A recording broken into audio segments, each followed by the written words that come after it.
Friends, welcome to WeFix India YouTube channel. इस video के बारे में जो हमारे रिसेंटली मास्टरिंग एलसीडी पैनल के ई क्लासेस हमने लॉन्च किए हुए हैं उसके बारे में मैं इंफॉर्मेशन देना चाहता हूं। ये जो ई क्लासेस है वो हमने खास करके हमारे जो टेक्नीशियन मित्रों है कि जो LCD and LED TV sets के रिपेयरिंग के साथ जुड़े हुए हैं उनके लिए नॉलेज इनहेंसमेंट के लिए बनाए हुए हैं। ये ई क्लासेस के अंदर जो रिसेंटली नई एलसीडी पैनल की जो टेक्नोलॉजी आई हुई है उसके अंदर के फॉल्ट फाइंडिंग्स कैसे करना है और उसके रिपेयरिंग सॉल्यूशंस क्या क्या हो सकते हैं उसकी डिटेल में प्रैक्टिकल इंफॉर्मेशन दी गई हुई है। कुल मिला के ये 18 ई क्लासेस है। हर एक ई क्लास 90 मिनट का है और हमने ये ई क्लासेस को 3 विभाग में विभाजित किया हुआ है। ई क्लास 1 to 8 जो है वो टीकॉन एंड स्केलर पीसीबी के रिपेयरिंग के ऊपर फोकस करता है। ई क्लास 9 to 11 जो है वो कॉफ और कॉफ के रिलेटेड फॉल्ट्स जो आते हैं उसके सॉल्यूशंस के ऊपर फोकस है। ई क्लास 12 से 15 है वो एलसीडी पैनल के अंदर के फॉल्ट्स, मतलब कि एलसीडी पैनल ग्लास के अंदर के फॉल्ट्स जैसे जंपिंग पिक्चर होना, स्कैनिंग लाइन आ जाना, तो उसके सॉल्यूशंस के ऊपर फोकस किया हुआ है। ई क्लास 16 जो है वो नई पैनल के इंस्टॉलेशंस के ऊपर फोकस किया हुआ है और ई क्लास 17 एंड 18 जो है वो टिपिकल फॉल्ट्स के hands on live repairing practicals है। तो फ्रेंड्स, कुल मिला के ये जो ई क्लासेस है बहुत ही यूजफुल एंड इंफॉर्मेटिव है। अब मैं आपको डिटेल में ई क्लास 1 से लेके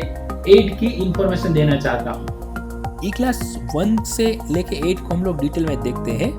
जिसके अंदर हम लोग मदरबोर्ड के पावर सीक्वेंस से और उसके इंपॉर्टेंट टेस्ट पॉइंट्स से स्टार्ट करते हैं और फिर पैनल सप्लाई जो किस प्रकार से जनरेट होता है।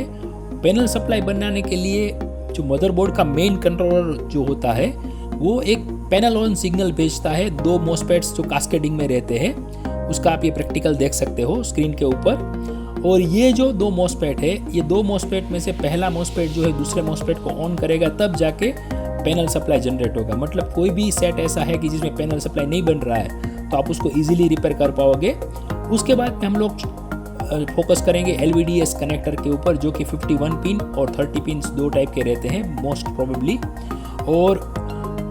जिसके अंदर पैनल सप्लाई पीवीडीडी और ग्राउंड की पिन्स को छोड़ के एलवीडीएस डेटास की पिन रहती है, जिसके अंदर रेड ग्रीन ब्लू आरजीबी की डेटा बिट्स होती है, हॉरिजॉन्टल सिंक और वर्टिकल सिंक्स रहती है। तो ये डेटा किस प्रकार से होते हैं, उसके क्या क्या फॉर्मेट होते हैं, 10 बिट पैनल्स के अंदर क्या फॉर्मेट होता है, 8 बिट पैनल्स के अंदर क्या फॉर्मेट होता है,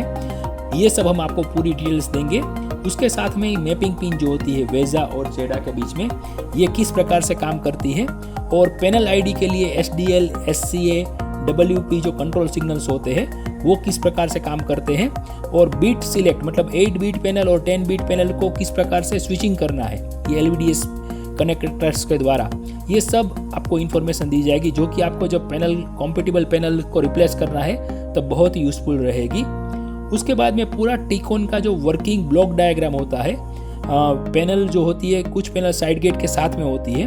और कुछ पैनल साइड गेट ऐसी नहीं होती है, उसके अंदर चिप ऑन ग्लास होता है, मतलब उसकी साइड गेट ग्लास के अंदर होती है। तो ये दोनों टाइप की पैनल्स का वर्किंग सिस्टम किस प्रकार से होता है उसका पूरा ब्लॉक डायग्राम आपको एक्सप्लेन करेंगे। और उसके बाद डीसी टू डीसी आईसी का जो पूरा सेशन है वो चालू होगा, जिसके अंदर सबसे पहले 12 वोल्ट में से 3.3 वोल्ट किस प्रकार से जनरेट होता है, जो कि मेन टिकॉन कंट्रोल आईसी का और ईप्रोम मेमोरी का सप्लाई रहता है। तो उसके लिए बक सर्किट होता है। तो ये जो बक सर्किट है वो किस प्रकार से काम करता है, और इसके लिए डीसी टू डीसी आईसी जो है वो स्विचिंग निकालती है, स्विचिंग पल्स निकालती है। और ये जो स्विचिंग पल्स है वो किस प्रकार से 12 वोल्ट में से 3.3 वोल्ट क्रिएट करती है उसको हम लोग पूरा एक्सप्लेन करेंगे प्रैक्टिकल के साथ में। और ये 3.3 वोल्ट में से ही 1.82 वोल्ट रैम के लिए और 1.2 वोल्ट कोर मतलब सीपीयू के कोर के लिए जनरेट होते हैं। और ये 3.3 वोल्ट जनरेट होने के बाद नेक्स्ट स्टेप रहता है एवीडीडी। एवीडीडी मतलब बूस्ट, 12 वोल्ट में से उसको बूस्ट करके 15 से 16 वोल्ट क्रिएट करना है। तो उसके लिए बूस्ट सर्किट होती है और उसके लिए डीसी टू डीसी जो आईसी होती है वो बूस्ट पल्स जनरेट करती है। तो ये बूस्ट पल्स जो है वो किस प्रकार से जनरेट होती है, उसका शेप किस प्रकार से होता है, और एवीडीडी जो है वो किस प्रकार से क्रिएट होता है, उसकी पूरी आपको प्रैक्टिकल के साथ में ई क्लास के अंदर हमारी आपको नॉलेज ट्रांसफ़र की जाएगी। और उसके बाद में मान लो कि AVDD नहीं बन रहा है या AVDD शॉर्ट हो रहा है, तो इस सब का रेक्टिफिकेशन क्या है, सॉल्यूशंस क्या है, ये सब आपको कंप्लीटली एक्सप्लेन किया जाएगा। AVDD क्रिएट होने के बाद DC to DC IC जो है वो VGH एंड VGL क्रिएट करती है। उसके लिए वो drive positive and drive negative pulse निकालती है और ये दोनों पॉजिटिव और नेगेटिव ड्राइव पल्स के द्वारा एक फ्लाइंग कैपेसिटर रहता है और ये फ्लाइंग कैपेसिटर के बाद में ड्यूअल डायोड रहते हैं और उसकी वजह से जिसको पॉजिटिव चार्ज पंप बोलते हैं एंड नेगेटिव चार्ज पंप बोलते हैं, उसके द्वारा VGH एंड VGL क्रिएट होते हैं, जिसकी पल्स भी आप स्क्रीन पे देख सकते हो। ये सब का जनरेशन क्रिएशन किस प्रकार से होते हैं, इसके किस प्रकार से फॉल्ट रहते हैं और ये फॉल्ट्स को किस प्रकार से सॉल्व करना है, ये सब आपको प्रैक्टिकल्स में दिखाया जाएगा। ये सभी जो सिग्नल्स क्रिएट होते हैं 3.3 वोल्ट, AVDD, VGH, VGL, ये सब के फीडबैक सिग्नल्स होते हैं और ये फीडबैक सिग्नल्स की सर्किट में भी अगर प्रॉब्लम है तो ये वोल्टेज बराबर नहीं बनेंगे, तो उसके फीडबैक सर्किट्स के जो फॉल्ट्स रहते हैं और उसके सॉल्यूशंस किस प्रकार से कर सकते हैं ये आपको दिखाया जाएगा। नेक्स्ट, टिकॉन कंट्रोलर IC, जिसका मेन फंक्शन LVDS डेटा जो उसको सप्लाई होता है उसको RSDS डेटा में कन्वर्ट करके सोर्स को भेजना होता है और दूसरा है टाइमिंग कंट्रोल सिग्नल जनरेट करना जो कि STV, CPV और OE होते हैं। इसकी पल्सेस किस प्रकार से होती है उसको आप ये DSO के द्वारा इजीली चेक कर सकते हो और ये अगर मान लो कि साइड गेट वाला पैनल है तो डायरेक्टली साइड गेट के ऊपर जाएंगे ये सब पल्सेस, और अगर साइड गेट वाला पैनल नहीं है जिसके अंदर COG है तो उसके अंदर स्कैन ड्राइव IC या लेवल शिफ्टर IC रहेगी, उसको ये सब पल्सेस जो है टाइमिंग कंट्रोल पल्सेस है वो सप्लाई होंगे। लेवल शिफ्टर IC जिसको स्कैन ड्राइव IC भी कहा जाता है, उसको बेसिकली ये सब timing control signals STV, CPV, OE supply होता है और उसको VGH एंड VGL भी सप्लाई होता है और ये जो IC है वो मॉड्यूलेशन एम्प्लीफिकेशन करती है और CKV की लाइंस जनरेट करती है, CKV1, CKV1, CKV2, CKV2, CKV3, CKV3 and कुछ पैनल्स के अंदर CKV4, CKV4 भी होता है, जिसको HC सिग्नल्स भी बोलते हैं या तो क्लॉक सिग्नल्स भी बोलते हैं। और ये जो सिग्नल्स होते हैं वो दोनों साइड से डायरेक्ट ट्रैक्स के द्वारा पैनल के अंदर जाते हैं और अंदर से जाके गेट लाइंस को क्रिएट करते हैं। कोई पैनल के अंदर टिकॉन IC के द्वारा YV1C करके एक सिग्नल क्रिएट किया जाता है जो स्कैन ड्राइव IC को जाता है और ये स्कैन ड्राइव IC इसके ऊपर LC1 एंड LC2 इस प्रकार के सिग्नल जनरेट करते हैं जो कि VGH एंड VGL के बीच में स्विचिंग होते हैं और ये जो सिग्नल्स होते हैं वो भी डायरेक्ट ट्रैक्स से पैनल के ग्लास को अंदर सप्लाई होता है। तो ये इसके फॉल्ट्स जो आते हैं LC1 और LC2 के फॉल्ट्स, उसको भी किस प्रकार से सोल्व करना है, किस प्रकार के फॉल्ट होते हैं, उसके भी प्रैक्टिकल्स इसके अंदर इंक्लूड किए जाएंगे। Next is gamma section. Gamma IC basically दो टाइप की होती है, programmable gamma and non programmable gamma. Non programmable gamma के अंदर AVDD में से VREF करके एक सिग्नल क्रिएट होता है और VREF में से वोल्टेज डिवाइडर नेटवर्क्स के द्वारा डिफरेंट गामा सिग्नल्स 14 वोल्ट से लेके 0.4 वोल्ट्स तक के जनरेट होते हैं और ये गामा सिग्नल्स जो होता है वो डायरेक्टली सोर्स स्कोप के ऊपर, एक्स स्कोप के ऊपर सप्लाई होते हैं और उसके साथ में ही VCOM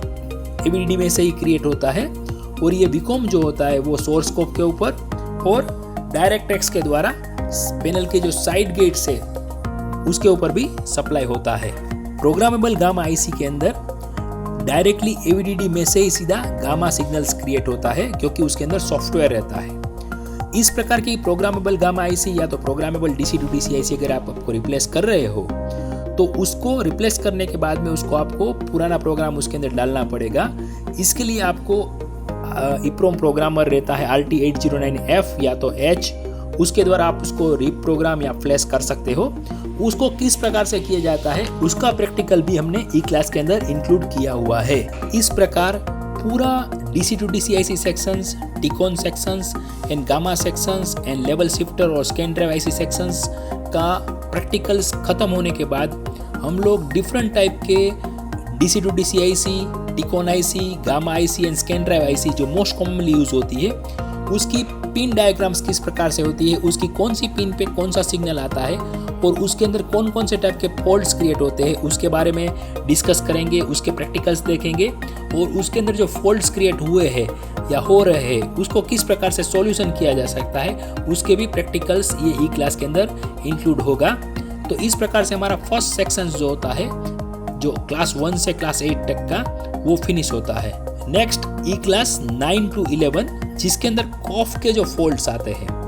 तो कॉफ के फॉल्ट्स को कैसे कंफर्म करना है कि ये कॉफ का ही फॉल्ट है, और कॉफ को अगर आपको रिप्लेस करना है तो कॉफ को रिप्लेस करने से पहले क्या क्या ऑब्जर्वेशन करना है ताकि आप ये कंफर्म कर सके कि आप ये कॉफ रिप्लेस करोगे तो ये प्रॉब्लम 100% सॉल्व हो जाएगा। तो कॉफ को किस प्रकार से रिप्लेस करने के लिए प्री ऑब्जर्व करना है उसके प्रैक्टिकल्स दिखाए जाएंगे। ये हो जाने के बाद में कॉफ को किस प्रकार से रिमूव करना है उसके लिए हमने एक स्पेशल कॉफ रिमूविंग स्टेशन डेवलप किया हुआ है जिससे आप कोई भी कॉफ बहुत ही इजीली निकाल सकते हो। ग्लास साइड के कॉफ को ग्लास साइड्स के बॉन्डिंग को निकालना, पीसीबी साइड्स के बॉन्डिंग को निकालना बहुत ही इजीली आप इसको निकाल सकते हो। और उसके बाद में पीसीबी को किस प्रकार से क्लीन करना है और ग्लास के ट्रैक्स को किस प्रकार से क्लीन करना है लाइव ऑब्जर्वेशन करके मूविंग माइक्रोस्कोप। हमने ये देखो ये हमारे जो एसीएफ बॉन्डिंग मशीन है उसके अंदर हमारा एक मूविंग माइक्रोस्कोप रहता है जिसके ऊपर आप इजीली ऑनलाइन ऑब्जर्व करके ग्लास के ट्रैक को इजीली आप क्लीन कर सकते हो ताकि ग्लास के ट्रैक को कोई भी डैमेज होने की ज़रूरत नहीं है। ग्लास के ट्रैक के ऊपर कोई भी प्रकार का एसीएफ रिमूवर लगाने की भी ज़रूरत नहीं है और बहुत ही इजीली आप उसको क्लीन कर सकते हो और नया बॉन्डिंग करने के लिए प्रिपेयर कर सकते हो। ओके, नाउ ग्लास क्लीन हो जाने के बाद में आपको नया कॉफ प्रिपेयर करना है। उसके लिए नए कॉफ को प्रिपेयर करने के लिए नए कॉफ को रोल में से काटना किस प्रकार से है। रोल को काटने के बाद में कॉफ को एससीएफ टेप दोनों साइड से, मतलब कि ग्लास साइड का जो एंड है उसके ऊपर 1.5 mm का टेप और पीसीबी साइड का टेप है उसके ऊपर 2.0 mm का टेप किस प्रकार से लगाना है वो भी आपको प्रैक्टिकली दिखाया जाएगा। और जो एससीएफ टेप रहता है उसकी लाइफ किस प्रकार से बढ़ाई जा सकती है, मतलब कि एससीएफ टेप को किस प्रकार से आपको मेंटेन करना है ताकि आपकी एससीएफ टेप जो है वो लंबे समय तक चलती रहे और उसके अंदर कोई भी फॉल्ट्स नहीं आए। तो उसका भी आपको कुछ स्पेशल ट्रिक्स और टिप्स हम आपको इसके अंदर इंक्लूड करेंगे। Next is SCF bonding process. SCF bonding process जो है वो बहुत ही इंपॉर्टेंट है क्योंकि अगर एससीएफ बॉन्डिंग अच्छी क्वालिटी का नहीं होता है तो आपका जो फॉल्ट है वो टेम्पररी सोल्व होगा, कुछ समय के बाद में वापस वो फॉल्ट या तो कुछ और लाइंस आ जाएगी। तो इस प्रकार के फॉल्ट्स रिपीट नहीं क्रिएट हो उसके लिए आपको एससीएफ बॉन्डिंग्स के अंदर क्या क्या ध्यान रखना है, आपका एससीएफ बॉन्डिंग किस प्रकार का होना चाहिए। एससीएफ बॉन्डिंग मशीन्स अगर आपको परचेज करना है तो उसमें आपको किस प्रकार का ध्यान रखना है, हेड अलाइनमेंट क्या है और जो उसके टेम्परेचर कंट्रोलर होते हैं वो टेम्परेचर कंट्रोलर्स किस प्रकार के होने चाहिए, उसकी प्रोफाइल किस प्रकार से होनी चाहिए, बॉन्डिंग का प्रेशर कितना होना चाहिए, ये सब आपको हम डिटेल में एससीएफ बॉन्डिंग प्रोसेस के अंदर दिखाएंगे। और डिफरेंट टाइप के कॉप्स रहते हैं, जैसे कि मान लो कि एक नॉर्मल कॉफ होता है वो तकरीबन 45 मिलीमीटर विड्थ वाला होता है, दूसरा बिग कॉफ होता है जो सिंगल कॉफ होता है वो तकरीबन 65 मिलीमीटर विड्थ का होता है। तो अगर आप बिग कॉफ का बॉन्डिंग करना चाहते हो तो आपको क्या टेम्परेचर और प्रेशर में चेंज करना पड़ेगा, कौन सी प्रोफाइल लेनी पड़ेगी उसके लिए। फिर 4K पैनल है अगर जिसकी कॉफ बहुत ही छोटी होती है और उसके ट्रैक बहुत ही नज़दीक होते हैं, तो इस प्रकार की कॉफ का बॉन्डिंग को किस प्रकार से हैंडल करना है। कभी कोई पुरानी कॉफ से बॉन्डिंग करना पड़ रहा है हमको, मतलब कि किसी सेट के अंदर हमको पुरानी कॉफ डालनी पड़ रही है, तो पुरानी कॉफ वाले अगर आपको बॉन्डिंग करनी है तो उसको किस प्रकार से हैंडल करना है, उसके लिए डिफरेंट टाइप्स के प्रोफाइल क्रिएट करने पड़ते हैं जो कि हमारे बॉन्डिंग मशीन के अंदर प्रीलोडेड होते हैं। लेकिन अगर आपके पास वो नहीं है तो आप किस प्रकार से उसको क्रिएट कर पाओगे उसका भी हम आपको इसके अंदर प्रैक्टिकल्स दिखाएंगे। साथ में ही आपका एससीएफ बॉन्डिंग मशीन जो है उसका मेंटेनेंस किस प्रकार से करना है, उसका हेड का किस प्रकार से ध्यान रखना है, उसके अंदर और क्या क्या आपको ध्यान रखना है उसकी भी आपको कंप्लीटली ट्रिक्स एंड टिप्स आपको बताई जाएगी। बॉन्डिंग हो जाता है उसके बाद में आपको वो बॉन्डिंग को सिक्योर कैसे करना है ताकि आपका ये जो बॉन्डिंग है वो काफ़ी लंबे समय तक कुछ भी प्रॉब्लम के बिना ऐसे ही मेंटेन हो, तो उसकी भी आपको टिप्स एंड ट्रिक्स हम आपको प्रैक्टिकली करके दिखाएंगे। Next is E class number 12 to E class number 15 जिसके अंदर पैनल के अंदर की पूरी वर्किंग सिस्टम्स और पैनल ग्लास के अंदर की सर्किट को आपको एक्सप्लेन किया जाएगा। सबसे पहले एलसीडी पैनल किस प्रकार से वर्क करता है, किस प्रकार से उसके अंदर कलर जनरेट होते हैं, उसका आपको बेसिक इन्फॉर्मेशन दिया जाएगा। उसके बाद में जो कि हमारा एक मूविंग माइक्रोस्कोप हमने डिज़ाइन किया हुआ है, ये आप देख सकते हो स्क्रीन के ऊपर कि मूविंग माइक्रोस्कोप्स के द्वारा आप एलसीडी पैनल के अंदर की जो सर्किट होती है उसको आप इजीली ऑब्जर्व कर सकते हो और पैनल के अंदर के जो फॉल्ट्स है उसको आप इजीली उसके बारे में जानकारी ले सकते हो, आइडेंटिफाई कर सकते हो कि ये जगह पे ही फॉल्ट है, वो इस प्रकार का फॉल्ट है। जिससे ये फ़ायदा होता है ये ऑब्जर्वेशन से कि कौन सा ऑपरेशन करना है, कौन से ट्रैक पे ऑपरेशन करना है, वो आप इजीली कर सकते हो। जैसे कि आप स्क्रीन पे देख रहे हो कि ये जो है वो एक साइड गेट का जो हमने आपको दिखा हुआ है, साइड गेट्स के ट्रैक से लेके आपको कॉफ तक के ट्रैक्स किस प्रकार से आप देख सकते हो मूविंग माइक्रोस्कोप्स के द्वारा पैनल्स को हिलाए बिना, ताकि आपकी पैनल्स में कोई भी डैमेज होने के चांस नहीं रहेंगे। ये माइक्रोस्कोप मूव कर रहा है, इसके अंदर पैनल मूव नहीं कर रहा है, तो आप इसको इजीली ऑब्जर्व कर सकते हो। कोई भी ट्रैक मिसिंग है या कोई भी ट्रैक ओपन हो गया है तो आप इजीली इसके द्वारा आप ऑब्जर्व कर सकते हो। और इसके साथ में ही जो सीकेवी लाइन्स हमारी जाती है, वो सीकेवी लाइन्स जो है वो सीकेवी लाइन्स अंदर जाती है और उसके बाद में अंदर जाने के बाद में हर एक सीकेवी लाइन्स में से एक गेट लाइन क्रिएट होती है। तो ये जो गेट लाइन क्रिएट होती है उसके पहले एसआर ब्लॉक करके एक सर्किट आता है और एसआर ब्लॉक के बाद गेट लाइन जनरेट होती है और ये जो है पूरी हॉरिजॉन्टली पूरे जो सब पिक्सेल्स होते हैं उसके अंदर सप्लाई होता है। तो ये आप पूरा पैनल का अंदर का जो सर्किट है उसको आप इससे ऑब्जर्व कर सकते हो और आपके जो कॉफ का जो बॉन्डिंग हुआ है वो बॉन्डिंग एरिया को भी आप ऑब्जर्व कर सकते हो। और जो सोर्स डेटा की जो लाइन है जिसको डेटा लाइन्स बोलते हैं वो भी पैनल के अंदर जाके फिर किस प्रकार से अंदर की सर्किट है उसको भी आप इससे बहुत ही इजीली ऑब्जर्व कर सकते हो। ये ऑब्जर्वेशंस का बहुत सा फायदा है जिसके द्वारा आप इजीली कोई भी पैनल के अंदर की सर्किट में क्या फॉल्ट है उसका मालूमात करने के बाद उसका ऑपरेशन क्या करना है वो आप कंफर्म कर पाओगे। तो ये मूविंग माइक्रोस्कोप के बेसिकली दो बेनिफिट्स है। एक बेनिफिट ऐसा है कि आपको पैनल की जो अंदर की सर्किट है उसका ऑब्जर्वेशन करना, और दूसरा फायदा ये है कि बॉन्डिंग की स्पीड बढ़ाने के लिए और एक्यूरेट बॉन्डिंग करने के लिए आप ग्लास के ट्रैक को क्लीन करना या कुछ भी ऑब्जर्वेशन करना है तो आप लाइव ऑब्जर्वेशन कर सकते हो। ओके, एक बार पैनल की अंदर की सर्किट का ऑब्जर्वेशन हो गया है, उसके बाद में मान लो कि आपका जंपिंग पिक्चर आ रहा है, डबल इमेज का फॉल्ट है जिसके लिए आपको सीकेवी लाइन्स कट करनी होती है। तो सीकेवी लाइन्स को किस प्रकार से कट करना है, कौन सी सीकेवी लाइन को कट करना है, उसकी कट करने की प्रॉपर मेथड क्या है, उसको हम पूरा आपको प्रैक्टिकल करके दिखाएंगे। नॉर्मली अभी सब लोग क्या करते हैं कि पूरी सीकेवी लाइन्स को काट देते हैं, उसकी वजह से स्क्वायर लाइन्स वगैरह क्रिएट हो जाती है। तो एक्चुअली सीकेवी लाइन्स को किस प्रकार से काटना है ताकि कम से कम आपका पिक्चर की क्वालिटी डाउन हो और मैक्सिमम पिक्चर की क्वालिटी को मेंटेन रख के फॉल्ट को किस प्रकार से सॉल्व करना है उसका हम आपको प्रैक्टिकल करके दिखाएंगे। और मान लो कि आपका स्कैनिंग लाइन आ रहा है तो स्कैनिंग लाइन का सॉल्यूशंस क्या होता है उसका भी हम आपको प्रैक्टिकल सॉल्यूशंस और उसकी टिप्स एंड ट्रिक्स आपको ई क्लास नंबर 15 के अंदर आपको कंप्लीटली बताएंगे। ई क्लास 16 के अंदर आपको पैनल को कॉम्पेटिबल पैनल के साथ में किस प्रकार से रिप्लेस करना है उसकी कंप्लीट टिप्स एंड ट्रिक्स दिखाई जाएगी, जिसके अंदर LVDS मैपिंग कैसे करना है, वेजा और जेडा के बीच में किस प्रकार से स्विचिंग करना है, फिर जो सोनी सेट के अंदर पैनल आईडी को मैच करना पड़ता है, मतलब कि जो मदरबोर्ड से SDL एंड SCL सिग्नल जो आते हैं और जो एक्सटर्नल ईप्रोम के ऊपर जाते हैं वो ईप्रोम को किस प्रकार से आपको नई पैनल के अंदर सेट करना है उसको आपको प्रैक्टिकल करके दिखाया जाएगा। और उसके साथ में ही बीट मैपिंग है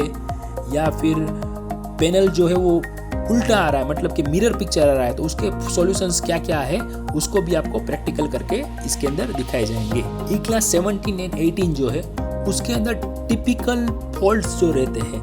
मतलब कि जो मोस्ट कॉमनली फॉल्ट्स आता है जैसे कि AVDD नहीं बनना, AVDD शॉर्टिंग दिखाना या फिर VGH या VGL नहीं क्रिएट होना, गामा IC जो है गामा सिग्नल्स का क्रिएट नहीं होना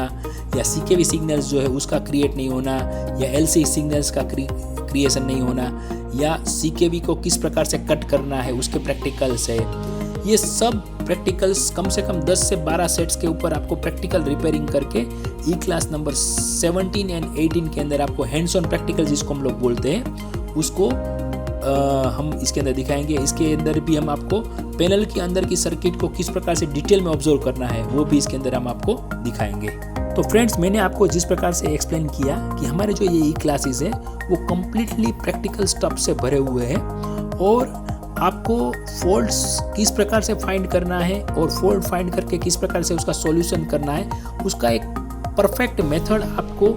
इसके अंदर एक्सप्लेन किया जाएगा, जिसकी वजह से आपकी जो फॉल्ट फाइंडिंग की और सॉल्यूशन करने की जो एफिशिएंसी है, आपकी जो फॉल्ट फाइंडिंग की क्रिएटिविटी है, वो बहुत ही बढ़ जाएगी और आप स्पीड से और परफेक्ट मेथड से कोई भी सेट का प्रॉब्लम सॉल्व कर पाएंगे, जिससे आपकी रिपेयरिंग एफिशिएंसी काफ़ी बढ़ जाएगी और आपको पैनल का कंप्लीटली वर्किंग सिस्टम, मतलब कि पैनल के अंदर जो पैनल सप्लाई और LVDS डेटा आता है, वहाँ से लेके पैनल की जो ग्लास की अंदर की सर्किट है वहाँ तक किस प्रकार से वर्किंग होता है, वो आपको कंप्लीटली इंफॉर्मेशन मिल जाएगी। इससे मेन ये फ़ायदा होगा कि आप खुद अपना एक फॉल्ट फाइंडिंग टेक्निक्स और फॉल्ट फाइंडिंग मेथड क्रिएट कर पाएंगे और आप खुद अपना लॉजिक लगा के नए नए तरीके से नए नए फॉल्ट्स जो आते हैं, जो चैलेंजिंग फॉल्ट्स होते हैं, उसको भी आप सॉल्व कर पाएंगे। ये जो हमारे 1 to 18 ई क्लास है, जिसको हम लोग प्रो वर्जन बोलते हैं, और उसके भी ऊपर एक एडवांस लेवल का हमारा वर्जन है, जिसको हम लोग बोलते हैं अल्टीमेट वर्जन। ये अल्टीमेट वर्जन बेसिकली पैनल के ग्लास के अंदर के फॉल्ट्स को किस प्रकार से हैंडल करना है, मतलब कि अगर आपके पास लेज़र मशीन है या तो आप लेज़र मशीन लेना चाहते हैं तो आपको अल्टीमेट वर्जन में जाना चाहिए। अल्टीमेट वर्जन में हम आपको लेज़र मशीन के द्वारा पैनल ग्लास के अंदर के फॉल्ट्स किस प्रकार से सॉल्व होते हैं उसका डिटेल प्रैक्टिकल सॉल्यूशंस देते हैं। मतलब कि पैनल की ग्लास के अंदर का फॉल्ट, जैसे कि मान लो कि कोई लाइन, वर्टिकल लाइंस जो है वो कॉफ चेंज करने के बाद भी नहीं जा रही है, तो उसको किस प्रकार से हैंडल करना है, या मल्टीपल लाइंस है तो उसको किस प्रकार से हैंडल करना है, हॉरिजॉन्टल लाइन है, साइड गेट नहीं है और हॉरिजॉन्टल लाइन है तो उसको किस प्रकार से हैंडल करना है, या कोई पैनल में आपने CKV कट किया फिर भी जंपिंग पिक्चर या स्लो मोशन नहीं जा रहा है तो उसको किस प्रकार से हैंडल करना है लेज़र मशीन के द्वारा, या तो स्कैनिंग लाइन आ रहा है उसको लेज़र मशीन से किस प्रकार से सॉल्व करना है, उसके प्रैक्टिकल्स अल्टीमेट वर्जन्स के अंदर हम आपको लेज़र मशीन्स के ऊपर काम करके दिखाएंगे। उसके साथ में ही हमने अल्टीमेट वर्जन के अंदर एक एडिशनल फीचर दिया हुआ है, वो ये है कि हम हमारा एक टेक्निकल असिस्टेंस आपके लिए असाइन करेंगे और अगर आप कोई भी फॉल्ट जो है वो उसको सोल्व कर रहे हो और उसका ट्रबल शूटिंग में आप थोड़े कंफ्यूज हो तो आप इमीडिएटली हमारे इंजीनियर्स का वीडियो कॉल करके हेल्प ले सकते हो और हमारा इंजीनियर जो है वो आपको वीडियो कॉल के ऊपर गाइड करेगा कि आप ये फॉल्ट को इस प्रकार से ट्रबल शूट कर सकते हो। तीसरा जो फीचर है वो है स्पेयर पार्ट प्रोक्योरमेंट का सपोर्ट, जिसके अंदर जो भी रूटीन स्पेयर पार्ट्स की रिक्वायरमेंट रहती है, जैसे कि मदरबोर्ड है, टिकॉन बोर्ड है, स्केलर PCB है, कॉफ IC है, बैकलाइट है या नया पैनल है, तो उसके लिए पूरे इंडिया के और वर्ल्ड वाइड सपोर्ट जो हमने इतने सालों से हमारे एक्सपीरियंस से इकट्ठा की है वो हम आपसे शेयर करेंगे, जिससे आपको कोई भी स्पेयर पार्ट की जो प्रोक्योरमेंट है वो इमीडिएटली फास्ट हो जाएगी और आप अपने कस्टमर्स को इमीडिएट क्विक रिपेयर करके सेट दे पाएंगे, तो उससे आपका ओवरऑल रिपेयरिंग एफिशिएंसी बहुत बढ़ जाएगा। तो जो हमारे अल्टीमेट वर्जन है उसके अंदर के 3 फीचर्स है, एक तो लेजर मशीन के ऊपर रिपेयरिंग ट्रेनिंग, दूसरा है ऑनलाइन वीडियो कॉलिंग से टेक्निकल सपोर्ट और तीसरा है स्पेयर पार्ट प्रोक्योरमेंट के लिए उसके रिसोर्सेज का आपको कॉन्टेक्ट शेयर करना है। तो फ्रेंड्स, जो हमारे प्रो वर्जन है और अल्टीमेट वर्जन है उसके ई क्लासेस आप ज्वाइन करके आपकी जो टेक्निकल नॉलेज है उसको आप इनहेंस करके आपकी रिपेयरिंग एफिशिएंसी इमीडिएटली बढ़ा सकते हो, जिससे कि आपकी इनकम इमीडिएटली बढ़ जाएगी। और आपको कोई भी क्वेरी है, जैसे कि आपको डाउट है कि भाई मैं ऑनलाइन सीख पाऊंगा नहीं सीख पाऊंगा, मुझे समझ आएगा नहीं आएगा, तो आप हमारा डेमो क्लास भी ज्वाइन कर सकते हो। तो फ्रेंड्स, मैं ऐसा चाहूंगा कि आप हमारे डेमो क्लास को जरूर अटेंड करें और हमारी जो YouTube चैनल है उसको नए नए टेक्निकल नॉलेज के लिए और नए नए टेक्निकल वीडियोस के लिए आप जरूर सब्सक्राइब करें। Thank you very much friend and take care.